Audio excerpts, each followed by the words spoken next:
Hello friends, Ram Ram. कैसे हो आप सभी? उम्मीद करता हूं कि आप लोग अच्छे होंगे। आज मैं इस वीडियो में बात करने वाला हूं बिहार एसआई मतलब बिहार दरोगा का न्यू भर्ती के बारे में।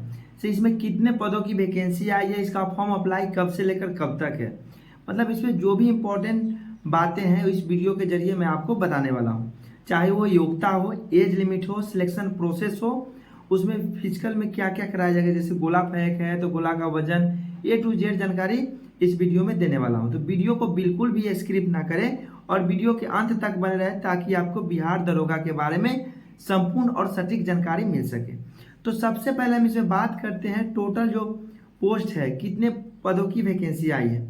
तो 1799 पदों की वैकेंसी आई है। इसमें महिला के लिए 614 पोस्ट और स्वतंत्रता सेनानी के लिए है 36 पोस्ट, लेकिन टोटल जो है 1799 पोस्ट।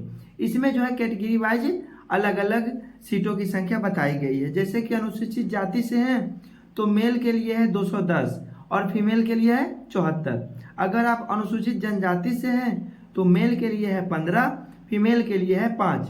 वही अत्यंत पिछड़ा वर्ग से हैं तो 273 मेल के लिए है, 96 फीमेल के लिए। पिछड़ा वर्ग की बात करूं तो मेल में है 222 और फीमेल में है 78। पिछड़े वर्ग की सिर्फ और सिर्फ महिला के लिए है 42 सीट। उसके बाद क्या है, अनारक्षित मतलब जनरल के लिए जो सीट बताया गया है 850 जो सीट है मेल के लिए जनरल में है और फीमेल के 298 पद है। उसके बाद अनारक्षित का मतलब बताया दिया जनरल 850 मेल और 298 फीमेल। ईडब्ल्यूएस की बात करूं तो 180 मेल के लिए और 63 फीमेल के लिए और ट्रांसजेंडर के लिए 7 पदों की वैकेंसी, मतलब टोटल जो है 1799 और कैटेगरी वाइज डिवाइड कर दिया गया जो मैं वीडियो में बता दिया। अब हम बात करते हैं फॉर्म अप्लाई कब से स्टार्ट होगी, इसका ऑफिशियल नोटिफिकेशन आया है या फिर नहीं। तो इसका ऑफिशियल नोटिफिकेशन आ चुका है, आप इसके ऑफिशियल वेबसाइट पर जाकर के इसका नोटिफिकेशन देख सकते हैं। तो इसका फॉर्म अप्लाई डेट जो आया है 26 सितंबर 2025 से फॉर्म अप्लाई स्टार्ट हो जाएंगे ऑनलाइन। मेल और फीमेल दोनों इसमें फॉर्म को अप्लाई कर सकता है 26 सितंबर से, और इसका लास्ट डेट है 26 सितंबर से 26 अक्टूबर 2025 तक इसमें फॉर्म अप्लाई किए जाएंगे। अब हम इसमें बात करते हैं एज की गणना कब से की जाएगी।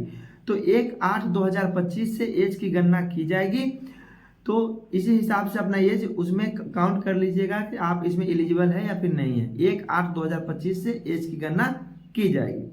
उसके बाद बात करते हैं एज लिमिट, जो एज लिमिट बताया गया है कैटेगरी वाइज। तो जनरल के लिए 20 वर्ष से लेकर के 37 वर्ष, 20 वर्ष से लेकर के 37 वर्ष एज है जनरल के लिए, तो इसमें फॉर्म अप्लाई कर सकता है। वही बात करो बीसी ईबीसी जनरल फीमेल के लिए तो 20 वर्ष से लेकर के 40 वर्ष तक इसमें फॉर्म को अप्लाई कर सकता है।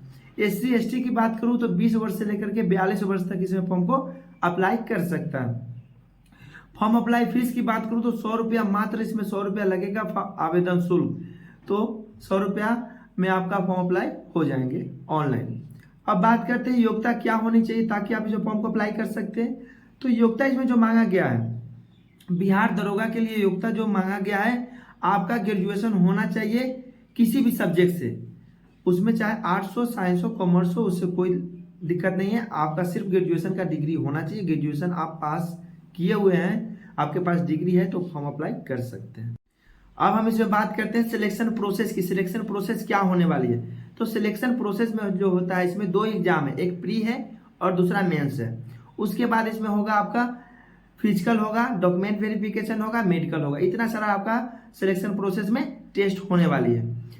उसके बाद आता है क्या, आपका डॉक्यूमेंट वेरिफिकेशन जो होगा उसमें मेन टॉपिक जो है आपका ईबीसी के लिए है, जो नॉन क्रीमी सर्टिफिकेट आपका प्रमाण पत्र बनाना पड़ेगा, उसमें वो जरूरत होता है। जो फॉर्म अप्लाई करते समय जो भी सर्टिफिकेट लगता है वो आपको पता ही है, सभी फॉर्म में सेम सर्टिफिकेट लगता है फॉर्म अप्लाई करते समय, तो उसके हिसाब से आप सर्टिफिकेट आपके पास होगा ही। अब हम बात करते हैं इसमें एग्जाम की। आपका पहला जो होगा एग्जाम होगा वो भी क्या होगा, प्री एग्जाम। तो प्री एग्जाम में आपसे जो सिलेबस पूछा जाएगा, जीके जीएस से पूछा जाएगा और करेंट अफेयर से पूछा जाएगा क्वेश्चन। 100 क्वेश्चन होगा, 200 नंबर का आपसे पूछा जाएगा। इसमें एक क्वेश्चन जो होगा 2 नंबर का होगा, 100 क्वेश्चन 200 नंबर का। निगेटिव मार्किंग की बात करूँ तो इसमें निगेटिव मार्किंग होगी, लेकिन बहुत ही कम, 0.2 की निगेटिव मार्किंग इसमें होगी। अब हम इसमें बात करते हैं समय कितना दिया जाएगा 100 क्वेश्चन को हल करने के लिए, तो 2 घंटा का समय दिया जाएगा 100 क्वेश्चन को हल करने के लिए। उसके बाद आता है मेंस। तो मेंस में 2 पेपर होते हैं, पेपर 1 पेपर 2। पेपर 1 जो होता है वो हिंदी का होता है, जिसमें सिर्फ आपको क्वालिफाई करने का होता है, पास करना होता है। इसमें इसका नंबर जो होता है मेरिट में सम्मिलित नहीं होता है, सिर्फ और सिर्फ पास करने के लिए पेपर लिया जाता है। तो इसमें 100 क्वेश्चन पूछा जाता है, 200 नंबर के होते हैं, एक क्वेश्चन 2 नंबर के होते हैं, समय 2 घंटा का दिया जाता है और 30% मार्क्स लाना अनिवार्य होता है। आप आराम से भी ले आओगे, कितना भी गलती करोगे, कितना भी आप नहीं जानते हो, फिर भी आप मेंस का पेपर 1 आराम से निकाल सकते हो। और अगर मेंस का सेकेंड पेपर निकालना है तो उसके लिए आपको बहुत ही ज़्यादा मेहनत करनी होगी, तब जाके आपको सेकेंड पेपर निकलेगा, क्योंकि ये एक बिहार दरोगा की पोस्ट है, ना कि एक बिहार कांस्टेबल का। बिहार कांस्टेबल में एक एग्जाम होता है, लेकिन बिहार दरोगा जो होता है इसमें आपका प्री एग्जाम होगा, उसके बाद मेंस में 2, मतलब ऐसे अगर देखा जाए तो 3 इसमें पेपर होते हैं। तो उसी हिसाब से आपको तैयार करना पड़ेगा। आपका जो होता है आपका लेवल एग्जाम का खुद आपका प्रैक्टिस जो होता है अच्छी तरीक़ा से करना होगा, क्योंकि इसका एग्जाम बहुत ही टफ होती है, क्योंकि एक दरोगा का है।